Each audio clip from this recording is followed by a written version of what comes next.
Et salut à toi, moi c'est Marc, bienvenue sur Le Prisme, la chaîne où on met en perspective tous les sujets qui touchent de près ou de loin aux finances personnelles. La dernière fois on a parlé de la finance décentralisée et aujourd'hui on va parler des applications décentralisées qu'on appelle les DApps dans le jargon. Comme d'habitude, je t'ai préparé un petit schéma, ce sera plus simple pour toi pour comprendre et on va voir ensemble quelles sont les différences fondamentales entre les applications centralisées et les applications décentralisées. On rentre tout de suite dans le vif du sujet et on va commencer par voir ensemble ce qui définit les applications centralisées. Bon, je pense que la centralisation, vu le nombre de fois que j'en parle, tu commences à savoir ce que c'est. Tu te rappelles, on l'a vu la dernière fois aussi quand on parlait de la finance et notamment de la finance centralisée, le pouvoir de décision était concentré chez un petit groupe de personnes. Autrement dit, c'est un petit groupe de personnes qui a la capacité de prendre des décisions pour un très grand groupe de personnes. Et ici, du coup, on retrouve à peu près le même phénomène. Alors quand je parle d'application, je parle plus généralement, on va dire, de logiciel, de software. Une application, ça peut être effectivement ce que tu as sur ton téléphone portable, Instagram, WhatsApp, Facebook et tout ça, mais ça peut aussi être des logiciels plus complexes, on va dire, comme des jeux vidéo, des logiciels de montage photo ou encore la suite Office chez Microsoft, enfin tout ça quoi. Tout ce qui est du logiciel, je vais considérer ça aujourd'hui comme de l'applicatif, donc de l'application. On va comparer les deux systèmes centralisés et décentralisés sur plusieurs aspects ensemble. On va déjà commencer par le côté développement. Quand je parle de développement, je parle ici de la programmation qui est derrière, donc quelque part du code source. Un autre terme qu'on peut parfois entendre pour le code source, c'est aussi l'algorithme. Ça dépend bien sûr des domaines, mais si on prend par exemple un réseau social comme Instagram, il y a plusieurs personnes qui vont mettre du contenu sur le réseau, et derrière, c'est un algorithme qui va décider quel contenu il va pousser vers quelle personne. Derrière, tu l'auras compris que le but d'un réseau social, c'est de faire en sorte que les utilisateurs restent un maximum de temps pour que le réseau social puisse passer un maximum de publicité, par exemple, et plus ils passent de publicité, plus ils sont rémunérés derrière. En d'autres termes, Instagram a tout intérêt à te pousser le contenu qui t'intéresse le plus pour que toi, tu restes le plus scotché à ton écran. On parle souvent de cet algorithme, mais au final, personne ne sait vraiment comment il fonctionne, à part les personnes qui le programment. Donc là, on est vraiment en ce qu'on appelle le closed source, c'est-à-dire qu'on est dans un cas de figure où le code source, il est verrouillé, il est fermé, il n'est pas ouvert, si tu veux, personne ne peut le voir, à part les personnes qui le programment. Donc ne serait-ce que par rapport à ça, pour le côté centralisé, il y a un petit groupe de personnes qui a accès au code source et donc qui peut le modifier, et derrière, ça va impacter l'utilisation de milliers, de millions de personnes sur le réseau. Prenons maintenant le cas de figure d'une mise à jour d'une application, quelle qu'elle soit. Parfois, avec des nouvelles mises à jour, il y a des nouvelles fonctionnalités, donc ça, à la rigueur, c'est bien. Mais souvent, ces mises à jour sont accompagnées, par exemple, de nouvelles manières d'utiliser tes données. Quand je parle de données, je parle par exemple de tes données personnelles. Tu l'as peut-être déjà vécu toi-même. Un jour, il y a une nouvelle mise à jour qui sort pour ton application préférée, mais d'un coup, cette application te demande des nouveaux accès à ton téléphone portable.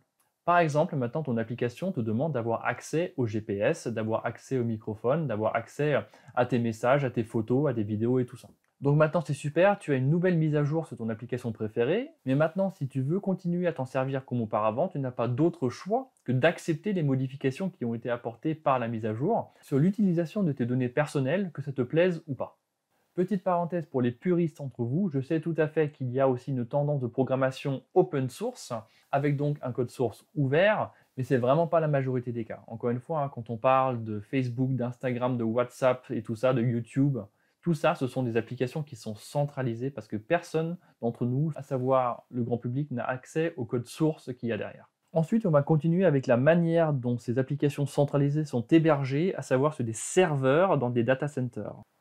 Ce qu'il faut comprendre ici, c'est que si tu as un serveur qui est bien défini, même géographiquement, tu sais où est le data center, quelqu'un de mal intentionné, il sait très bien ce qu'il faut qu'il cible pour faire une attaque. Une attaque, ça peut être par exemple pour dérober des fonds, une attaque, ça peut être pour dérober des données personnelles justement, une attaque, ça peut être pour mettre à plat tout un système, peu importe quelles sont les intentions derrière. Plus tu as un système qui est centralisé, plus quelqu'un de mal intentionné, encore une fois, peut cibler une entité bien définie. Je reviens aussi rapidement sur la notion de données qu'on a pu voir à l'instant, sur les données personnelles notamment. Je reprends ici l'exemple d'une application comme Facebook, comme Instagram, parce qu'en réalité, tu n'as aucune idée de ce qui est fait avec tes données. On est ici en parfaite opacité. Pour moi, cette notion d'opacité impacte directement la sécurité du système. Non seulement on a un point d'attaque central comme ce que j'expliquais à l'instant avec les serveurs, mais en plus de ça, on est dans une situation où on n'a pas d'autre choix que de faire confiance que les personnes qui gèrent les données derrière ne fassent pas n'importe quoi avec. Encore une fois, on est en totale opacité, tu n'as aucune idée de ce qui est fondamentalement fait avec tes données. Tu vois que cette notion de confiance, elle revient régulièrement dans mes vidéos. À partir du moment où tu as un système qui est basé sur la confiance, entre guillemets, il suffit d'avoir une ou deux personnes qui soient corruptibles pour que tout un système soit compromis. Donc ça, pour moi, en termes de sécurité, c'est quand même loin d'être l'idéal. Et maintenant, je reviens sur les données, et notamment sur le sujet de la propriété des données. Admettons, tu es sur un réseau social, c'est toi qui crées du contenu, tu le mets sur ton réseau, mais au final, maintenant, tu n'es plus vraiment propriétaire de tes données.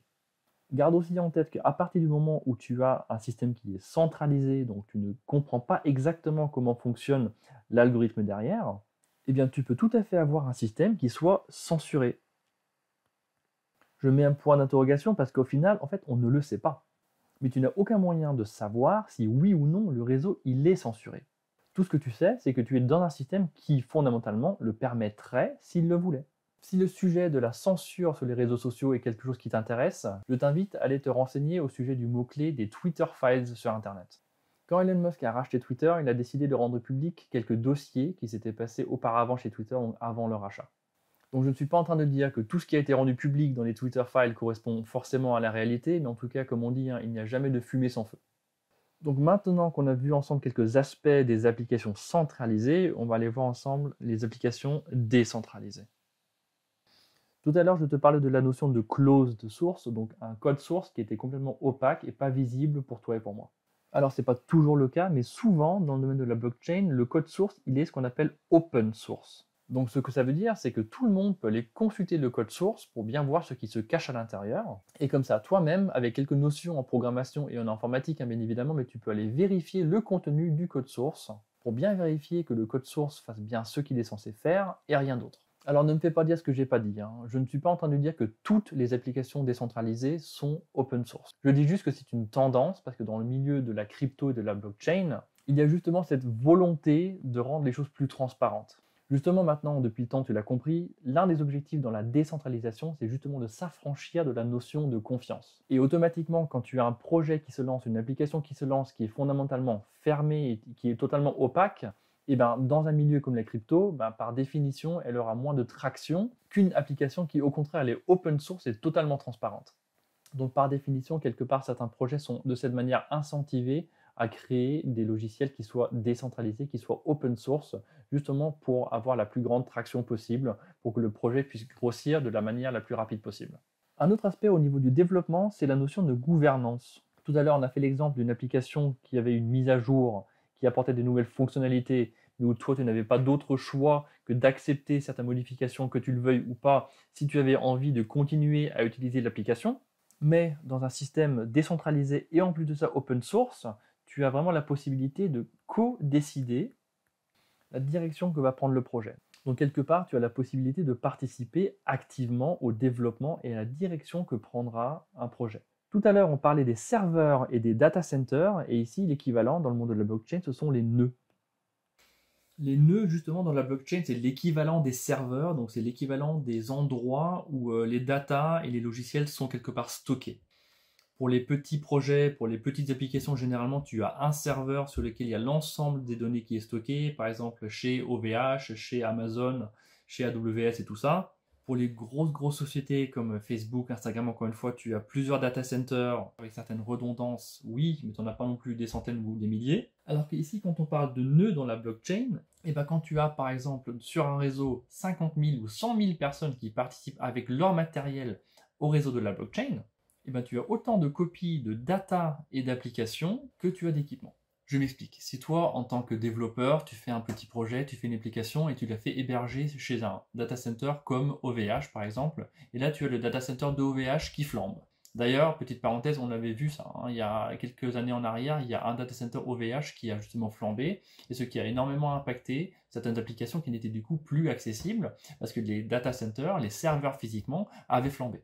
Maintenant, si tu prends le parallèle avec la blockchain, si tu as 100 000 ordinateurs, si tu as 100 000 équipements qui travaillent en même temps sur le même réseau et qui ont 100 000 fois la même data et les mêmes applications, et bien même s'il y a un équipement, 10 équipements, 100 équipements qui flambent, ça ne va toujours pas impacter le réseau dans son ensemble, parce que le réseau va continuer à travailler et à toujours avoir les bonnes données sur le réseau.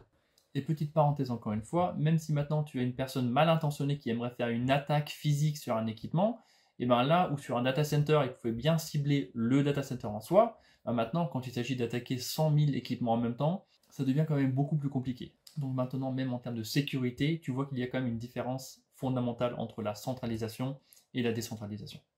On parlait aussi tout à l'heure de la notion des données. Tu te rappelles peut-être du mot-clé dont on parlait dans la précédente vidéo qui était le permissionless. En quelques mots, ça voulait dire que tu pouvais interagir avec la blockchain quand tu le voulais et comme tu le voulais. Il n'y avait personne qui pouvait t'en empêcher, il n'y avait pas de permission nécessaire, donc c'est le permissionless. Et donc automatiquement, quand tu as quelque chose qui est permissionless, la censure, en fait, elle n'a pas lieu. Tu ne peux pas avoir de censure. Quand on parlait tout à l'heure des données, on se posait aussi la question de qui est le propriétaire. Je ne rentre pas dans le détail maintenant, mais je te fais la version courte. Le propriétaire des données, c'est toi. Justement, dans une prochaine vidéo, on parlera de tout ce qui est NFT et tout ce qui s'ensuit. Il y a encore une autre notion dont j'aimerais te parler, c'est l'aspect de la tokenisation. La tokenisation, ça vient du mot token, qui veut dire jeton. Et les différents tokens sont généralement utilisés sur les projets de la blockchain, sur les applications décentralisées, pour par exemple payer des frais de transaction. Donc quand tu veux te servir d'un projet, quand tu veux te servir d'une blockchain, tu veux faire une transaction par exemple, il y a des frais, et ces frais-là, tu vas les payer avec le token du projet en question, et donc de l'écosystème en question. Là aussi, dans un écosystème, il y a une toute autre dynamique qui s'instaure par rapport à une application centralisée. Dans un écosystème, tu peux être simplement utilisateur, ou sinon tu peux aussi être contributeur. Donc le contributeur, j'en parlais tout à l'heure rapidement en parlant de la gouvernance, où tu pouvais être quelqu'un qui co-décide justement du développement et de la direction que va prendre le projet. Ou alors tu peux aussi bien être investisseur. Donc le côté investissement, ça va dans les deux sens. C'est toi en tant que particulier, tu te dis que tu as envie d'investir, tu crois en le projet, donc du coup tu peux y mettre des fonds. Mais de l'autre côté, tu peux aussi te dire qu'il y a des entrepreneurs, il y a des personnes qui montent le projet, qui ont parfois besoin de fonds, des fonds qui serviront justement à développer le projet, et c'est par le biais de cet écosystème qu'ils ont la possibilité de faire des levées de fonds aussi. Bon, j'avoue, ça fait pas mal d'informations, c'est quand même assez dense, mais maintenant on va passer à quelques exemples qui te permettront aussi de mieux comprendre concrètement à quoi ça pourrait ressembler une application décentralisée. Donc quand je te parle d'exemples, je te parle de domaines dans lesquels on pourrait trouver des applications décentralisées. Donc on va déjà commencer par la finance, parce que celle-là, on la connaît déjà bien. Justement, dans la dernière vidéo, on parlait ensemble de la DeFi, de la finance décentralisée. On parle aussi du milieu des jeux vidéo, ou ce qu'on appelle dans le jargon le gaming. On parle aussi des notions de logistique, ou autrement dit de la supply chain.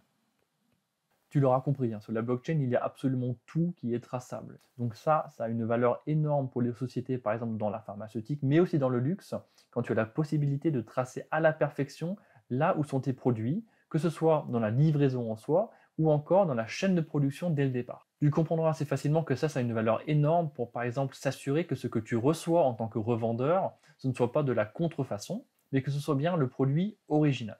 Ensuite, on parle aussi d'applications dans la santé. Les données médicales sont quand même des données qui sont très très sensibles, donc je comprends les personnes qui sont un peu frileuses à mettre des données médicales en ligne. Donc là, on pourra tout à fait bien imaginer un environnement où tu puisses stocker tes données de manière sécurisée par de la cryptographie. Donc en d'autres termes, des données cryptées, c'est rien d'autre que ça. Et tu es le seul à avoir la clé et à pouvoir donner accès ou pas à ces données-là aux personnes que tu veux. Donc on peut très bien imaginer un cas où tu as plusieurs médecins qui peuvent ensemble accéder à un même dossier médical, mais c'est vraiment toi qui leur donne accès, et au moment où tu ne veux plus qu'ils aient accès, tu peux tout à fait bien couper les accès. Un autre exemple ici à mentionner, ce serait les réseaux sociaux. On en parlait déjà rapidement tout à l'heure quand on parlait de Facebook et d'Instagram. Donc tu n'as aucune idée en tant qu'utilisateur de comment sont utilisées tes données. Tu ne connais pas le fonctionnement de l'algorithme qu'il y a derrière. Et en plus de ça, n'oublions pas que sur Instagram, sur Facebook, tu n'es plus propriétaire de tes données. Alors que justement sur un réseau social décentralisé, non seulement tu peux aller auditer le code source, donc tu peux aller auditer l'algorithme, mais en plus de ça, tu restes propriétaire de tes données. On parlera justement de la notion de Web 3 dans une autre vidéo. Mais en gros, sur le Web 3, tu restes propriétaire de tes données Et en principe, en tant que propriétaire et créateur de contenu, tu peux être directement rémunéré par le réseau social pour ton contenu. Bon, maintenant je t'ai parlé de tous les avantages et tous les points positifs des applications décentralisées, mais la vidéo ne serait pas complète si je ne mentionnais pas aussi quelques limitations du système. Donc dans les limitations, on retrouve notamment la scalabilité. Pour rappel, la scalabilité, c'est en gros le nombre de transactions que tu peux faire sur une blockchain par seconde. Et évidemment, tu comprendras que quand tu as plusieurs applications décentralisées qui fonctionnent sur la même blockchain, eh ben forcément, ça va générer un grand nombre d'interactions, un grand nombre de transactions. Et donc, quand il y a un afflux, quand il y a une forte activité, bah, ça peut congestionner le réseau, donc ça peut le rendre difficilement utilisable parce qu'il devient très très lent. Alors là, on est vraiment sur un problème d'ordre technique. Il existe des projets qui visent justement à solutionner ce problème de congestion par justement des améliorations qui augmentent la scalabilité. Ensuite, dans les limitations, on parle aussi de l'UX. Et ce qu'on appelle UX, c'est la User Experience, c'est l'expérience utilisateur qui est directement quelque part reliée à la facilité d'utilisation. Aujourd'hui, en 2023, c'est pas encore tout à fait toujours simple d'utiliser les réseaux et les applications décentralisées. Il y a quand même quelques notions à comprendre, il y a quelques coups de main à prendre, mais au final, il s'agit de rien d'autre que d'une limitation technique qui, elle aussi, pourra être améliorée dans le futur. Allez, comme d'habitude, on fait un rapide résumé de ce qu'on vient de voir ensemble. On a donc aujourd'hui comparé les systèmes d'applications centralisés et décentralisés. Du côté centralisé, on a encore une fois vu que c'était un système qui était basé sur la confiance fondamentalement, ce qui posait quelques problèmes au niveau de la sécurité, parce que tu n'avais aucune idée de ce qui était fait de tes données. A l'inverse de cela, on a vu que du côté décentralisé, qui était souvent open source, tu avais la possibilité de co-décider de la direction que pouvait prendre un projet.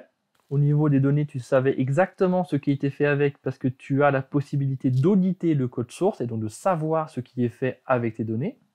Et pour finir, on a aussi vu que dans les applications décentralisées, il y avait des écosystèmes qui pouvaient se créer, qui permettent justement à tout un chacun de participer activement au projet et de se placer soit en tant qu'utilisateur, en tant que contributeur ou en tant que même investisseur. Et voilà ce que je voulais voir avec toi. Merci d'avoir passé ce temps avec moi. J'espère que tu as appris quelque chose. J'espère que c'était intéressant pour toi. Si tu as des questions, n'hésite pas à laisser un petit commentaire. Et de toute façon, maintenant, tu connais le principe. Un pouce bleu et un abonnement, ça aide énormément la chaîne. Je te dis à la prochaine sur le Prisme.